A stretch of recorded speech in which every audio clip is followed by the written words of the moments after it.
Welcome to my crying slam Chieftain build. The skill that I'm using for this build is Consecrated Path of Endurance.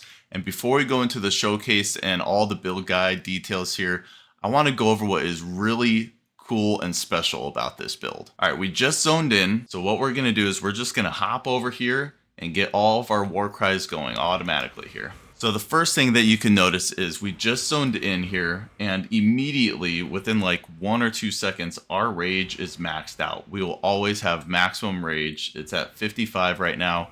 We can berserk as much as we want because we're going to be getting that rage back immediately without even attacking. The next thing you can probably notice is up here we have endurance charges all the time. Max endurance charges, max frenzy charges, max power charges. We get these just by standing here, just not doing anything, not attacking. We're at maximum charges all the time. When we attack, we do use an endurance charge, but we get them back so fast. Also, we always have onslaught. You'll see that this never goes off. It is always on us no matter what. So forever we have onslaught, no using an onslaught flask or anything else like that. Permanent onslaught. Since we have rage at all times, we have permanent intimidate, which is awesome for damage. Where's it at? Right here. Nearby enemies are intimidated while you have rage. Well, we always have rage, so we're always intimidating enemies. In addition, we also debilitate enemies for 1 second. And this is almost always up because our Warcrys, we have 2 of them that trigger every 2.57 seconds. And we also have another one that triggers every 2.58 seconds. So they offset each other a little bit. While you're mapping, you can even see it here. One goes, the other one goes, the next one goes. It's staggering all the time. That's not including Enduring Cry, which is on our left click, and our other Warcries that we're doing every 8 seconds, if you will. Enemies are pretty much always debilitated, which is 10% less damage done to you, and 20% less move speed. Our life regen, just standing around here, 1364. When we actually swing and create Consecrated Ground, it's even more than that. So we're regenning about 1/4 to 1/3 of our entire life pool every single second just by hanging out and moving around, which is pretty awesome. Also, just standing here, we have a pretty cool node over here. Warning call, we have 100% increased armor just at all times, which is a really efficient node on our skill tree. What else do we have? Oh, since our Warcries are always going off all the time, we don't have to worry about ignite, poison, or bleeding. So we're already immune to ignite, but any poison and bleeding that is put onto us, it gets removed within a second, under a second. There are a couple things in the game that can apply Corrupting Blood insanely fast and just kind of kill you, so you do still need a Corrupting Blood jewel to prevent that from happening. But outside of that, the poison and any kind of bleeding that's put on you, it gets removed every single second. So you don't really even need immunity for those things. And then one really cool thing about this build, I know there's a lot of other builds that do this as well, but since our life regen is just so much, we don't need a life flask down below, which is just a lot of fun. You don't have to do the, oh, I'm taking damage and panic click or anything like that. It's kind of fun feeling and fun build to do. So these are all kind of the really cool things, the core things that happen with this build, and it really makes it very unique and a lot of fun. You just get so much benefit just from standing around. And here I'm going to show some of the showcase, and then we're going to go into the build details.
All right, we're back in our hideout here, and I want to go over some of the details that makes this build work. First, we're going to go over the offense, and then we'll go over defense. So the first thing with the offense is we're obviously using the overexertion support, and this makes us do more damage for each attack that is exerted. And we have 5 Warcrys going. 3 of them are autocast, and 2 of them are manually cast that are used for our exertions.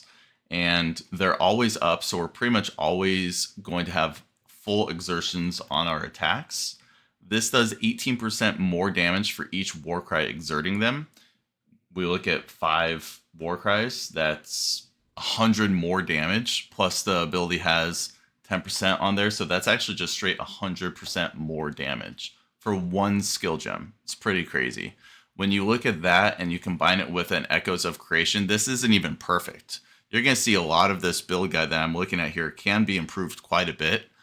But with this one, if you have a 15% more damage for each attack that's exerted with a Warcry, you're talking about another 75% more damage just with this one item. So this one skill gem and this one item here is like 175% more damage multiplier every single time you attack. The only one that may not be up for every single attack is really your Intimidating Cry. The way that it works out and the way that the playstyle works, it's almost up permanently, like all the time for every single one of your attacks. If you attack more than 3 times in a row, the 4th attack won't have the Intimidating Cry on it, but everything should be dead within 1 or 2 attacks, really. Pretty much my style has been 1, 2, 3 attacks, leap slam away or frost blink, and then come back in and get your next 3 attacks in. And you just chunk the bosses. You actually see chunks of damage going on to bosses, which is really fun. It's really, really cool to see. The way the damage is done is through all of these Warcries, right? So we have Intimidating Cry, that's auto Warcry. We also have Rallying Cry, which is purely just there to exert another attack. And then we also have Battle Mage's Cry, which is actually applying a maximum level flammability as well, which is huge, minus 37 on their fire resistance. In addition to the minus 37 from the flammability, we also have fire exposure on our gloves for 13%. And on the skill tree, we take this for an extra 5%. So that's another 18% minus max res that we're getting on every single hit, which really helps out our damage. We also have Scorched from our boots. We're going to be next to enemies, so all of our enemies are going to be scorched. I believe the base amount Scorch on this is minus 10% to all elemental resistances. So that's another way that we're pushing our damage. Since we're full fire with Avatar Fire, all of these things really start adding up. Another one is nearby enemies are covered in ash. Now, a lot of people use the other Zoph's amulet that will cover people in ash once you're hit, but we want to go in there and have our first hit just do as much damage as possible. They're going to be double damage with Intimidating Cry. We're going to have all of our cries auto up and ready to go. When we go in there and we do our first attack, we don't want to have to wait to be attacked against. We just want to be able to get the damage and just slam them right away. So that's why we use this. And we cover enemies in ash, which is 20% less move speed and 20% more damage taken from fire damage. In addition, we already spoke about Intimidate earlier. Whenever we have Rage, Intimidate is 10% more damage taken as well. So that's another multiplier stacking on top of everything else that we're doing. The last thing for damage, which is pretty cool, is the Light of Meaning Jewel. It's nothing really too special, but the way our tree is set up, this actually provides probably 126% fire damage just from one jewel, which is really, really cool. I found when I got this early on, it was a significant damage boost. Next up, I want to speak about defenses. So the defenses for this build is mainly utilizing the max resistance and armor. So with this flask up, it lasts for 40 seconds basically.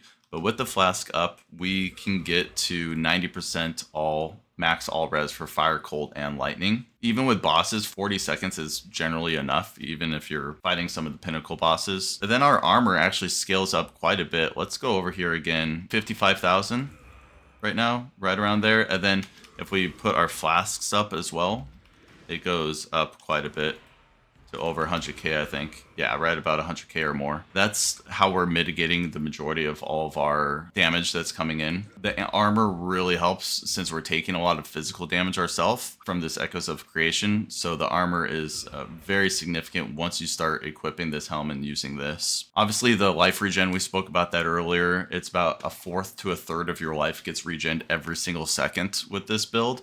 And it's always on. So that in itself is just a huge defensive layer that you'll always have, which is a lot of fun to play with, honestly. And then we also mentioned endurance charges. We are running 6 endurance charges right now. There are ways to get more, especially if I get really good rings with +1 endurance charges. You can have up to 8 easily by getting those rings. Those are very expensive, though. I haven't got those yet. Utilizing endurance charges is just a great way to mitigate damage as well. And the last thing is for defensive layers, we are using Fortify, so we have 21 fortification stacks, which is 21% less damage on hits, incoming hits. And that's generally the defense for the build here. Next thing I want to talk about is where can this build go? Because I haven't really maxed out a lot of things on this build, and I think it could get even better. I'm going to just do a rundown of some of the things that I've thought of that I would like to do in the future to really extend this build and just make it even that much better.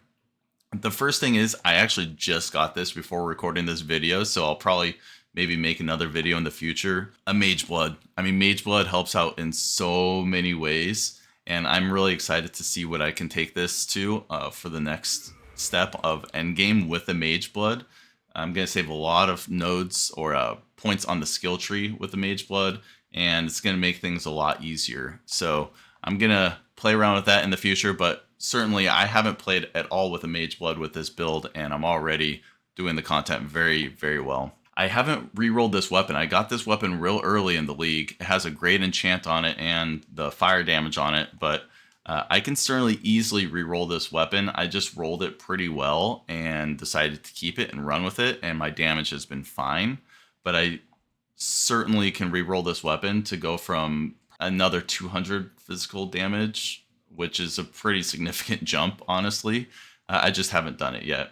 Another thing is I haven't re-rolled this armor. It rolled pretty well with high armor, and it can get even better. The life roll is T3, right? And I did roll the T1 armor, but I would love to get this with a higher life roll on it. That's another thing that I'll probably end up trying to re-roll this armor. The bases are just so expensive with the fracture on it. I mentioned the +1 endurance charge on rings. That's another thing that can probably take this to a whole nother level as well. Getting 1 or 2 of those, you could probably get 1 ring and just get the ring that reflects the other ring. I haven't even qualityed my rings. This build is doing great damage, and I haven't even gone through and like qualityed these. These are just kind of basic rings. Same thing with my gloves. It's just I haven't re-rolled the ignites you inflict spread to other enemies. I don't think that's really needed since we have these Legacy of Fury boots, but that's more damage on the gloves that you can do as well. I mentioned earlier I don't have a perfect helm. I should probably get a 15-15 helm. That may be my next upgrade. I've been saving up for Mage Blood, so that's why I haven't done that yet. And then the other thing is my jewels. You know, jewels can make a big difference. I have these jewels that are for +2 maximum fire res, and I just like this has no damage on this jewel. If you want to spend the currency, there's a significant amount of more damage that can be found in this build with better jewels. Now that I have the Mage Blood, I'll probably start investing in some better jewels to get more damage as well. If anybody in the comments has ways where I can improve the build as well, I'm not an expert by any means, but I have been playing the game for 11 years, so I'm willing to hear feedback, which would be great. Yeah, just let me know in the comments. Let's go over some tips for the build. There's just a few tips that I want to mention because I kind of went through this during the progression of me playing this build. And the first tip that I want to give is any of your automated Warcrys, they don't need to be leveled. And trust me, you don't want them leveled up because it just costs more mana and you aren't getting the buff effects, which is what you get when you level these up. You want 23% quality because that affects the cooldown recovery time. So any of your automated Warcries that you have, you want level 1, quality 23. The next tip is if you're looking at this build and you may think, why don't you just use life tap for the Warcries? It doesn't work because they do reserve mana, and if you use life tap, it is going to reserve your life, and it doesn't work for the mana. So you are going to have to figure out how to pay for your auto Warcries, but I'll go into that a little bit later. The enchant on the weapon, I got really lucky, and I got this enchant early in the league. I think before people realized how much the power runes and everything else were going to cost, but I got a perfect enchant on this. It's 150% fire damage increase. Now, when I read this, I thought that it was absolutely insane, and I had to do some research when I realized that my damage wasn't astronomical. This is 10% increased fire damage per 1% fire resistance above 75. So this is how high your fire resistance can go to maximum, not over cap. So what this means is if you have 90% maximum fire res, like this right here, it will go from, this is counting anything above 75%. So 75% to 90. And since 90 is the max fire res you can get, that is the most that you'll ever be able to get from this. So again, the enchant on this weapon here can only ever be 150% increased fire damage. One other thing to remind everyone when trying to do this build, this is an avatar fire build. That means you're doing no other damage other than fire, including chaos damage. So like Adziri's Promise Flask or any other ways where it may say gain 5% of your physical damage as extra chaos, that's not going to do any damage for you. So just a reminder for that, we are avatar fire, you can only do fire damage. The last tip that I'm going to give is, it's more of, you're probably going to run into it if you try the build. Intelligence and dexterity are pretty annoying. The way that I got it is on a belt and a ring, but just be prepared to realize that you're going to need to get that in some way. You won't be able to get it on your amulet since we're using Zoth's Heart here, but you're going to need to craft it on a ring or a belt or wherever else you want to get it.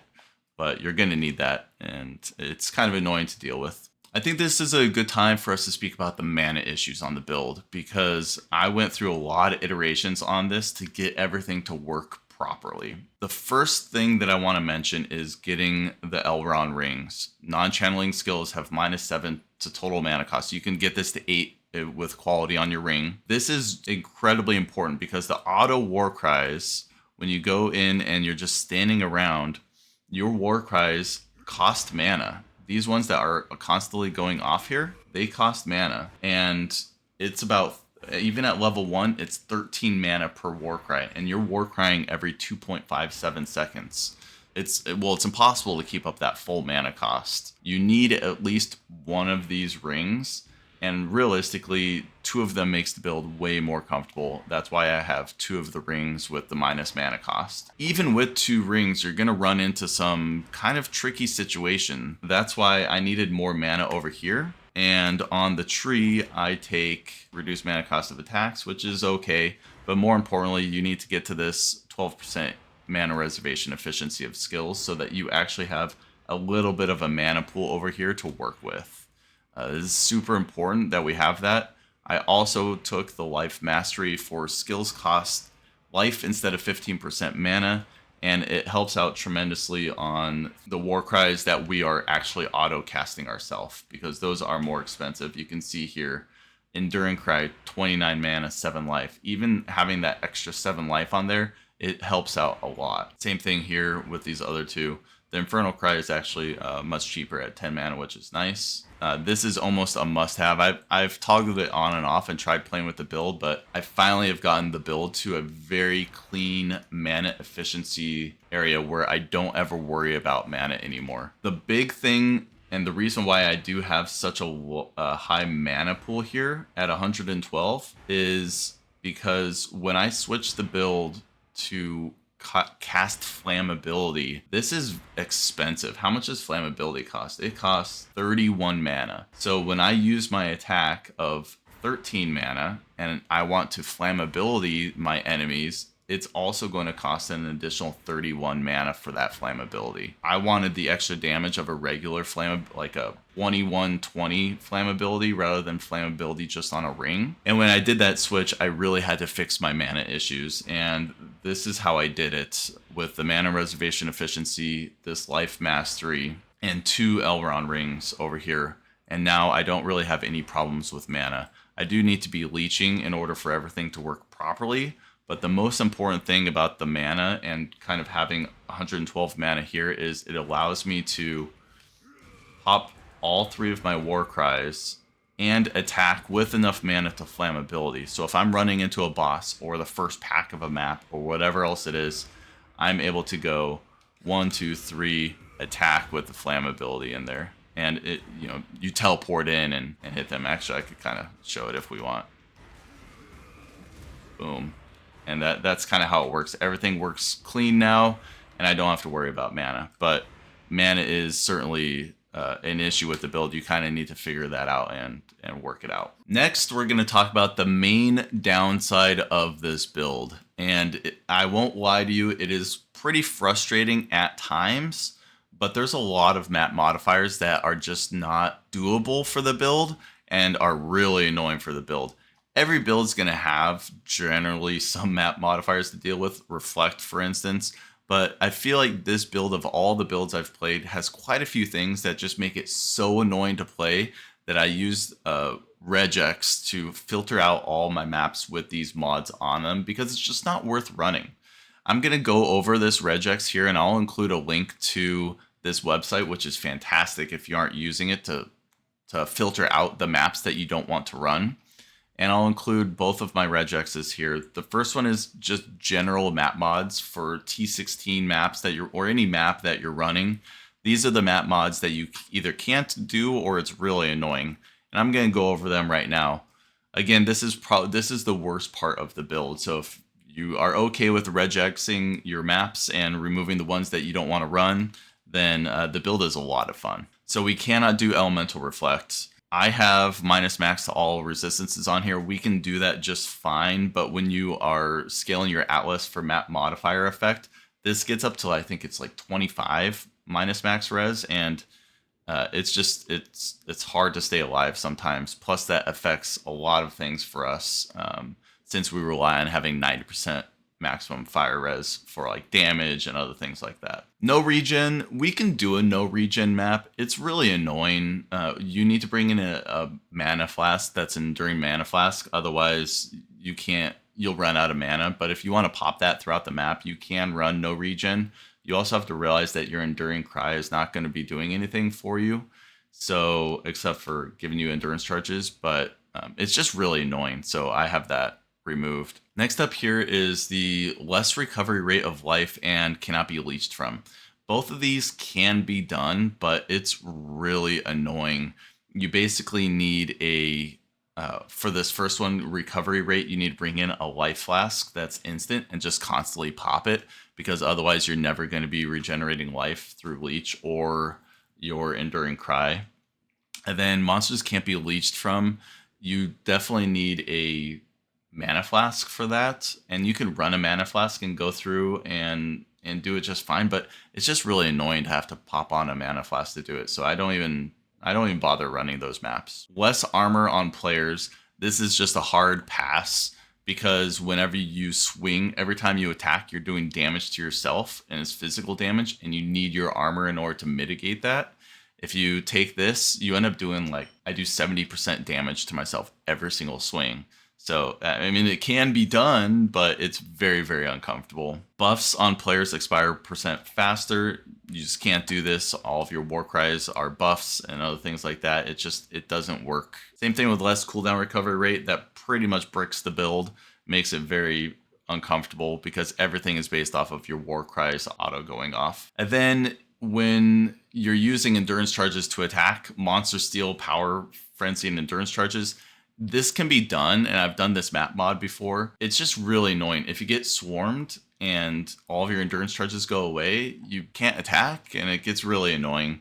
Same thing with area of effect. It's very annoying to have your AoE shrunken from a big size down to really small, especially when you're using map effect modifiers on your Atlas skill tree. So these are all the just generic map mods that you can't run, or that at least I have removed on my regex. The next thing that I want to mention is for T17s. This won't apply to everyone, but I wanted to go over it here. These are the T17 mods that you can't run. Again, we have buffs expire % faster. This is a big one. Chance to block attack damage. It's just toxic because I think they have something like 94% chance to block your attack. So you can clear the trash mobs. Legacy of Fury will kill them, but you're going to be left with like one rare monster you have to attack 13 times or something to just get one hit in and kill it. It's super annoying. You don't want to run it. Can't run Reflect Elemental. We mentioned less AoE, less defenses, same thing as the less armor. You end up killing yourself. This is really annoying. % reduced action speed each time they've used the skill recently. It doesn't work. Just remove that. And then I've been trying to kill the T17 bosses. I mean, I'm killing the T17 bosses, but when they're possessed, it is much harder for me to kill them. So I just removed that map mod on my T17s. Although I think once I get Mage Blood and other things going, I should be able to do that just fine. Next up, I want to cover the gear that we're using for the build. Again, there's nothing really special about the gear that I'm using here. We have a Val Axe. I prefer using the axe. You can use a mace, but you want the highest physical damage that you can. And any of the added fire damage that you can get on this as well is certainly beneficial. Again, highest physical that you can and high elemental damage for fire. Attack speed is important for the feel of the build. It's not necessarily important for the damage of the build. But I'll tell you, I used a really slow mace, and it is just really hard to play when your attack speed is lower. And I found try to get a weapon that's over 1.4 attack speed.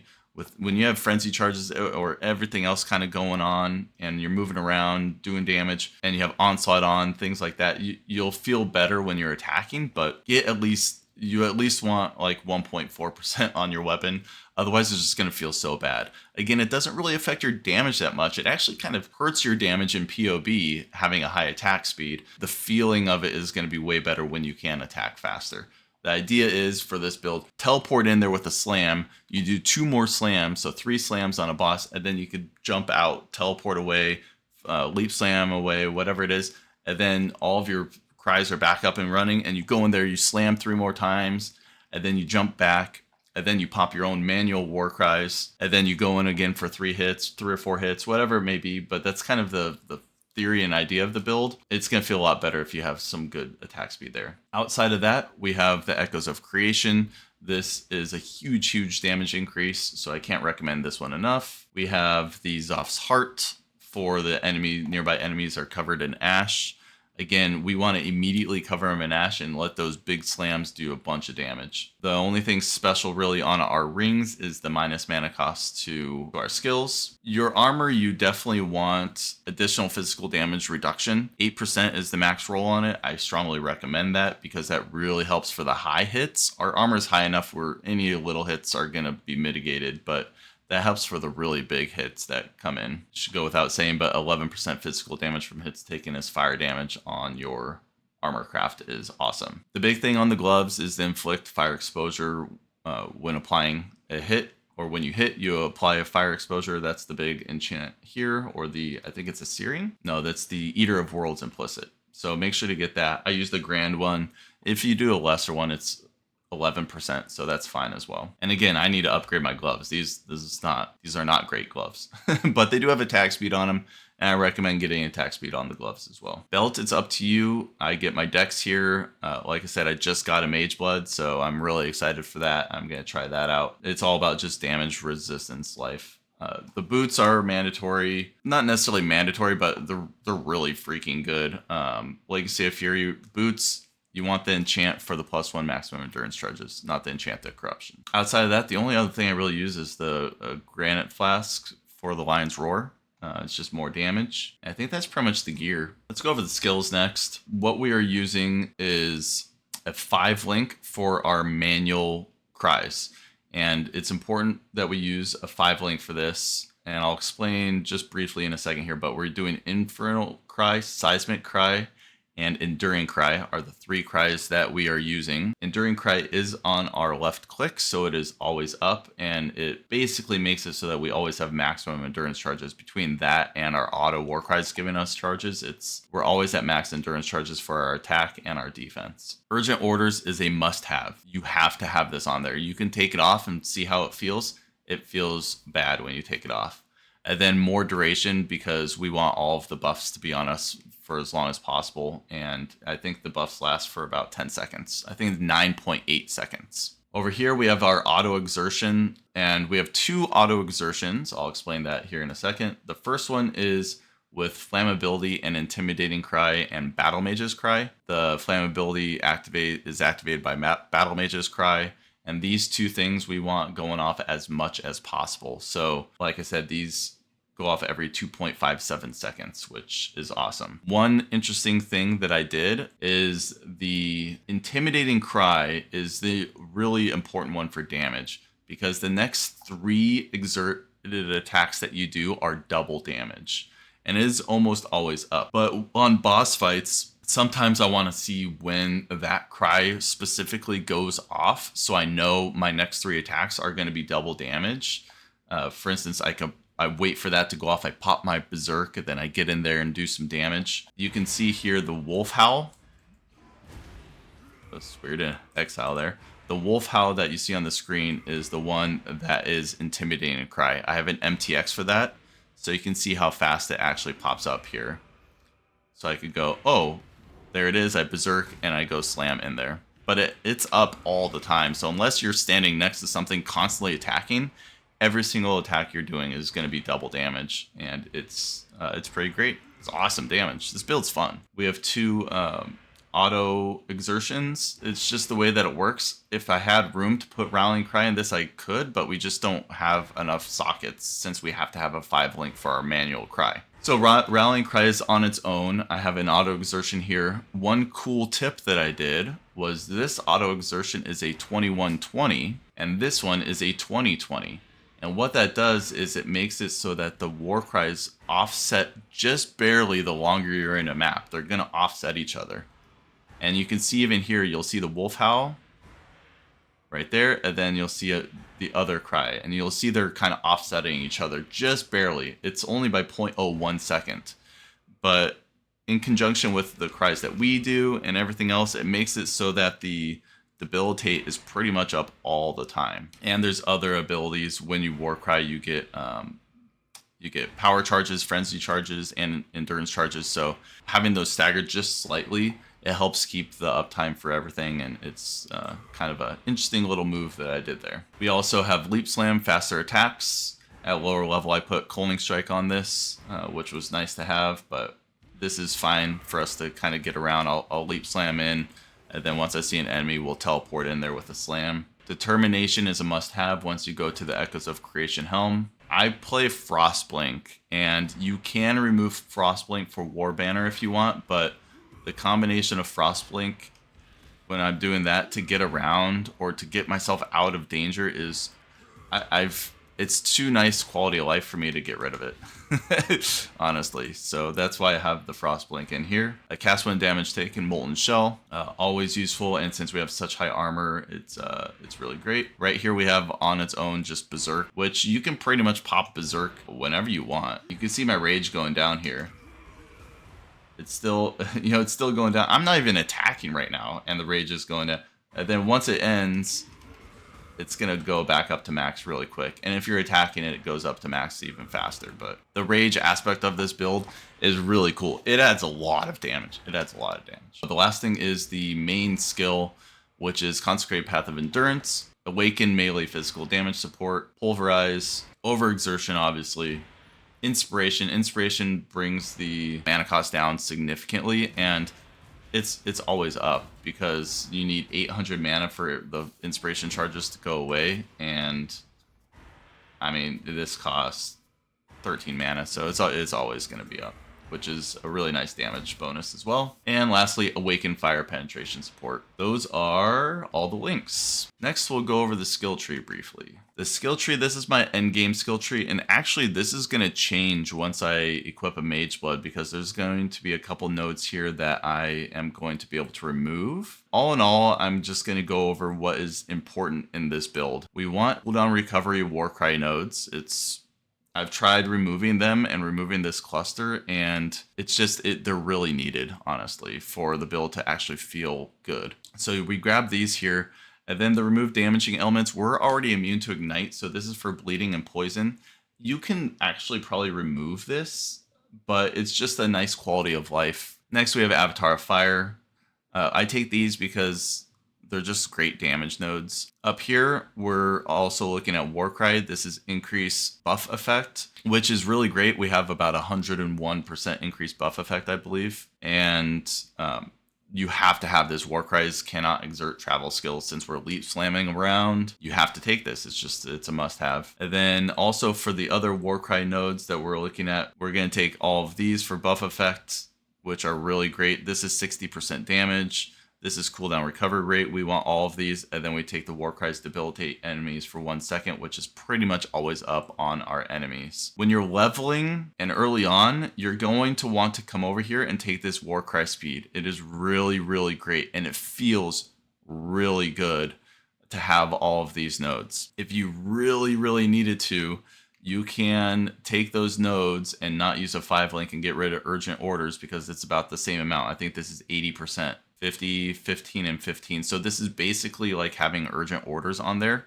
If you have all of these nodes and urgent orders, it feels really good. If you remove these, that's the bare minimum. So that's something to think about for those Warcry speed nodes. But anyway, the other, after Warcry, we could look at the Rage nodes.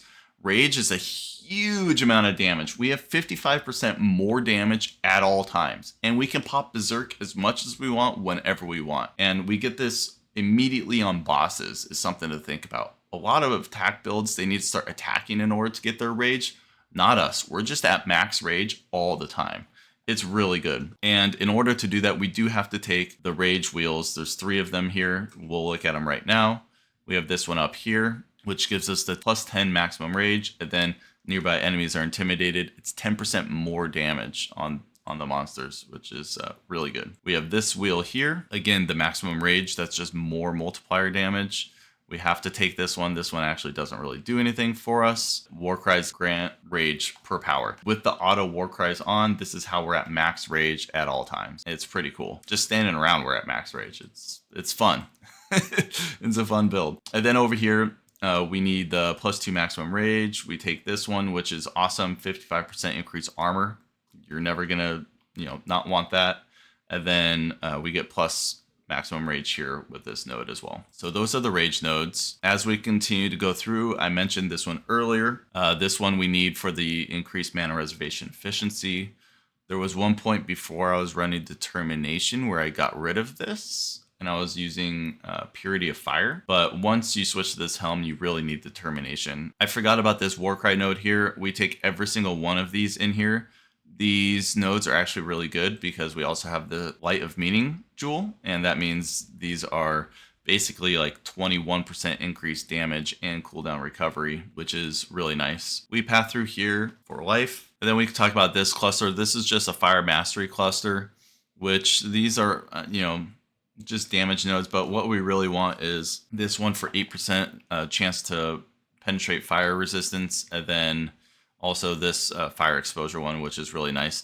Another good one is critical strikes don't inherently ignite, and 100% increased damage with hits against ignited enemies. Since enemies are hit by flammability, it gives us a 25% chance to ignite, which means we're igniting enemies all the time, and you can get 100% increased damage. It's not as clean with bosses, and I would rather just have the fire exposure, but I would love to take this other node, and I could take it over here, and I may I may test that out as well. So that's something to think about with that one. And over here we have endurance charge, frenzy charges, and other things like that. In the endgame build, I do include a couple of these tattoos. I actually may add 1 or 2 more. These tattoos are great. 8% increase Warcry cooldown recovery rate. It just makes it a little bit less on our auto Warcries, which means a little bit more uptime on Intimidating Cry. Bet you if we wanted to play around with things and try to figure it out, we could figure out a way to make sure that our Intimidating Cry is always up in comparison with our attack speed. So if we're on a boss and we just want to sit there assuming we can tank it and just constantly attack with the double damage, we could probably get it to that point, but it's almost not necessary. I need some life leech, and I get that here on this tattoo. It's just an easy way to get life leech. The last thing I'll speak about here on the skill tree is the cluster jewels. These can be better, but this is what makes the build just operate. So I got the cluster jewel here for the axe one, which is fine, but heavy hitter is good damage, as well as field of flight is what we need for mana leech. So this is how we get mana leech with attack. And then over here we have what actually makes the build work. Cry Wolf is just a 30% increased damage and more power on our Warcries. I guess this one isn't required. It's just a really nice node. Mob Mentality is how we get all of our maximum endurance, frenzy, and power charges. And since we have the auto Warcries, they're always up. We're always at max charges. Over here, this is basically just 100% more armor, which is fantastic. I thought this would stack if I got it over here as well, and I checked it and it doesn't stack with itself. So I thought they did, but prove me wrong in the comments if that is not correct. But I tried it out and it doesn't stack from what I can tell, which kind of stinks because I would love to switch this one to another 100% more armor node. But this is fantastic in its own right because it's always up. Remember, it's 100% always up, no matter if we're fighting a boss, if we're mapping, no matter what. And this one just basically says, hey, you get onslaught at all times because you Warcry every 4 seconds or less. And we just always have onslaught, which is awesome. It's really cool. And then we have cluster jewels here for a lot of plus maximum resistance is what we need. And over here, corrupted blood can't be inflicted on you. And this is just kind of a good all around cluster jewel as well. Not cluster jewel, just jewel. All right, I think that's the skill tree.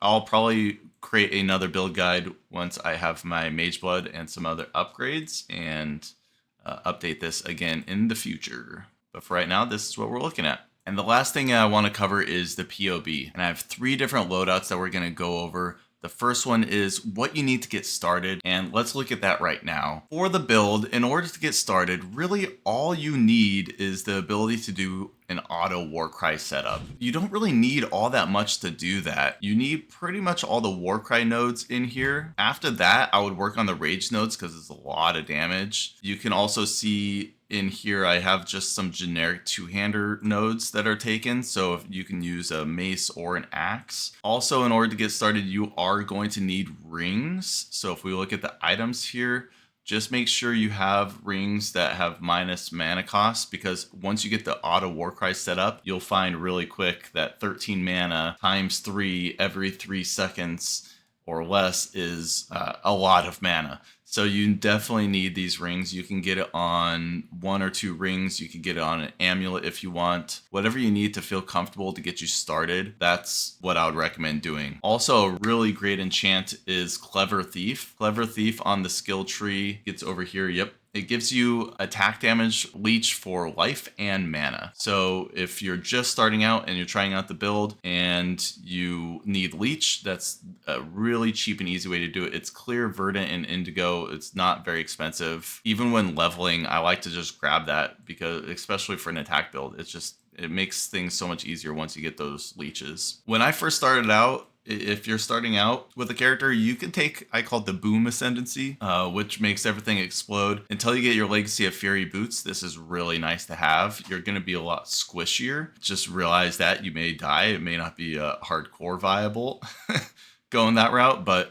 it's a lot of fun to use this. I kind of recommend once you first get into it, once you do your Uber lab, grab this and test it out, try it out. It's a little bit more expensive and a little bit more difficult to get your maximum fire res up to 90. So until you do get your maximum fire res to 90, you may as well take this one and just explode things. Explode the screen, it's fun. The other things that you can do that's really cheap is get a Lion's Roar. It's Granite Flask and 10% more damage multiplier. You can also play around with, it makes you squishier, but you don't need to run Determination. You can run Herald of Purity, helps out your damage. You'll also be creating minions with Herald of Purity, so it also will trigger your Rallying Cry, which gives you even more damage. So that's a lot of fun if you just want to go pure damage and start out and you aren't worried about dying. You could run Herald of Purity. You could also do Purity of Fire if you want to fix your resistances. It's really easy. You run Purity of Fire, and with this node, you get a ton of extra fire resistance as well. You also want to run Blood Rage because you don't have auto generation of frenzy charges yet, so make sure you're running Blood Rage. And when you're starting out, make sure to throw on a War Banner. It certainly is worth 1 skill gem to have a War Banner in your build, and when you get to the boss, you just pop it down, you get extra damage. It is nice to have. I just couldn't fit it into my endgame build. That's pretty much all you need in order to get started. This is my starting out skill tree here. I think it's level 85, but even with 85, you can remove these two-hander nodes here. You can remove some two-hander nodes here, which will remove some damage, but at least it'll get the build operational for you. Make sure you grab these. Don't, play the build with these early on. It makes it feel so much better until you actually understand and start doing the build. You can late game remove these. The next POB that I have is kind of a mid-game POB, and this is because you're going to start getting your unique items and you want to maximize out your fire res. So now we can switch away from the boom ascendancy to the maximum fire res, which is going to help your survivability a ton. It's a huge increase to survivability when you do this. The problem with doing this is you now need to figure out how to get your maximum fire res to 90. And in order to do that without a bunch of really expensive jewels, you have to get it on the skill tree. So this is a 95 level build.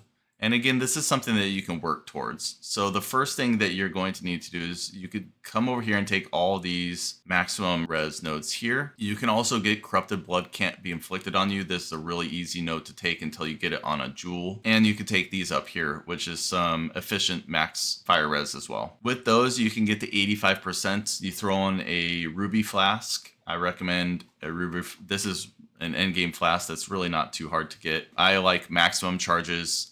I like movement speed, but you can put anything you want outside of maximum charges on it. And then I have reused at the end of this flask effect. Remember, if you put that on there, you need to click this flask every time you start a map or go into a isolated boss room.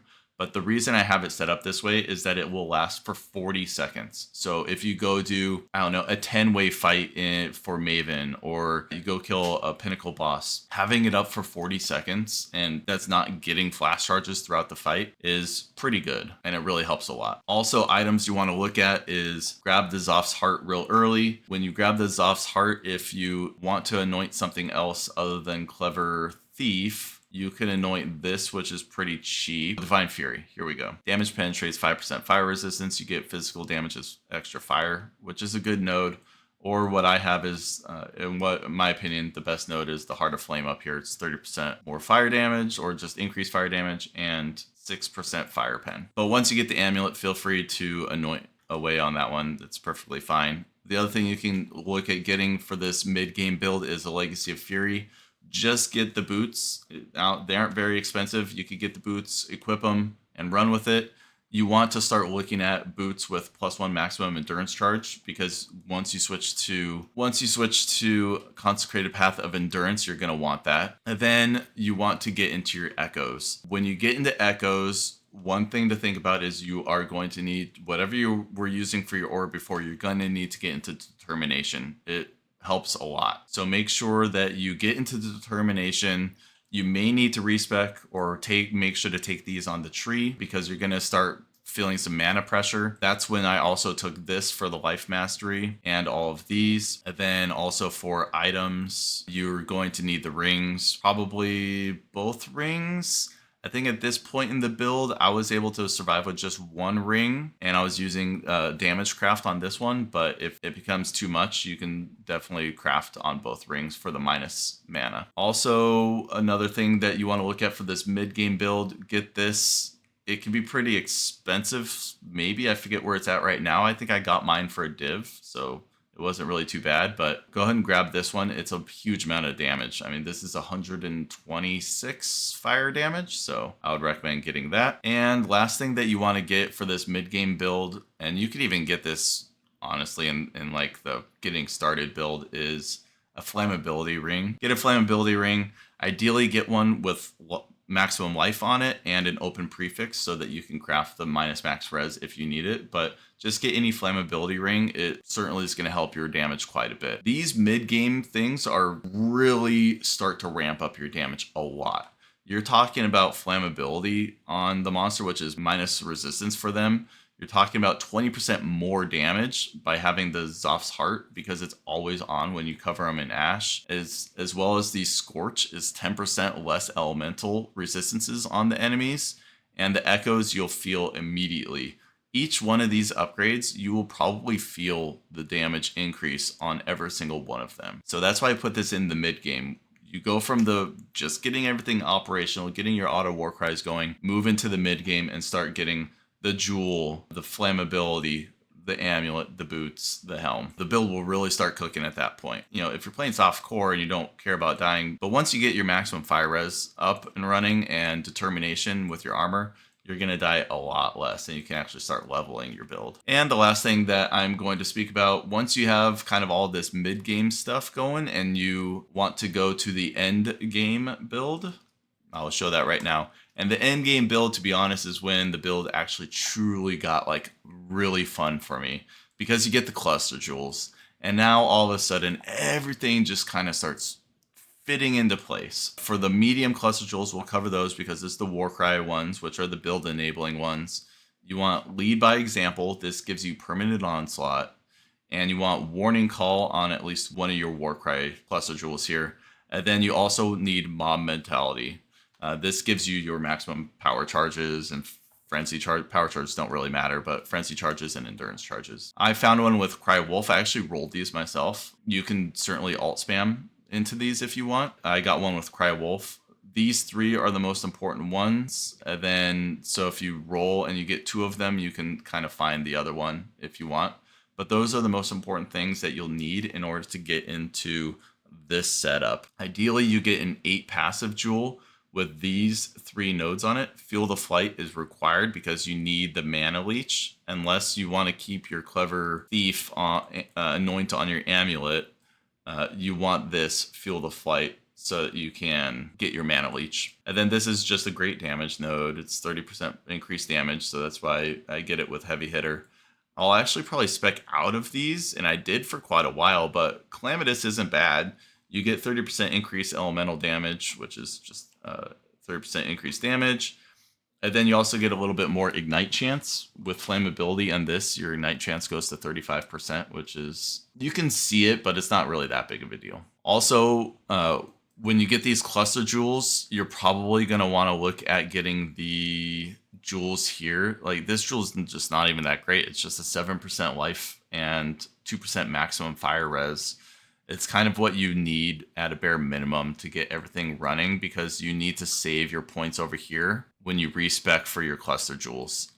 When I respec for my cluster jewels, I got rid of all of the nodes over here, which include these max res nodes, and I got rid of the Warcry speed over here, which you'll feel immediately, but now I don't feel it at all. The build works perfectly fine without it, but you certainly do need urgent order support. And then once I got the maximum fire res figured out, I also went over here and got an extra frenzy charge. Since you want that extra frenzy charge, since it's always up, you basically get it for free at all times.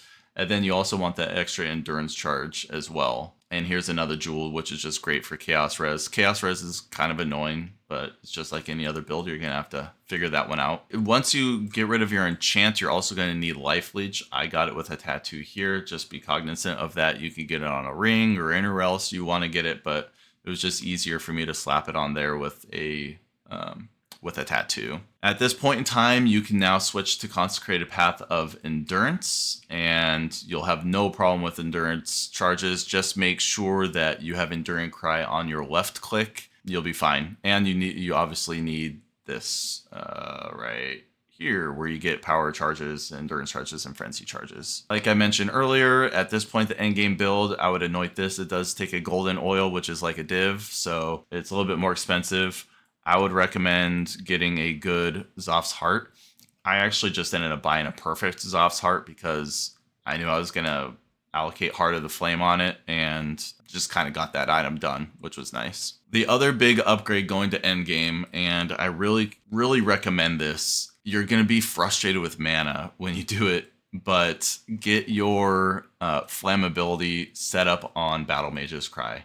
Get a 2120 flammability, set it up under Battle Mage's Cry.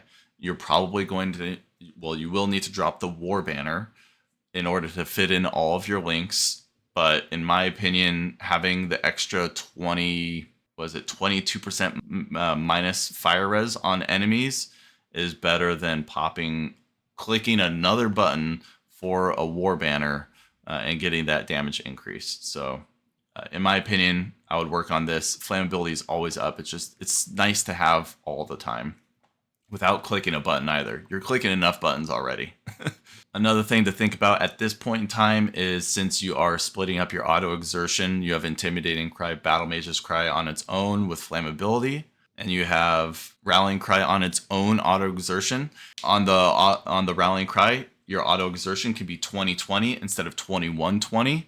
And that way the Rallying Cry will offset the other auto cries that you have, and it certainly helps out in the long run. I like that move. And I think that is it for the endgame build. I'll include the POBs for all of this in the YouTube video. Hopefully the video isn't too long and people found it interesting. If you've made it to the end of the video and you're at this point, I stream for fun right now. I've really been enjoying it. Check me out on Twitch. Give me a like and a subscribe on YouTube. I would certainly love that as well. And I will leave you with May the Force be with you. And try out Consecrated Path of Endurance. It's a lot of fun.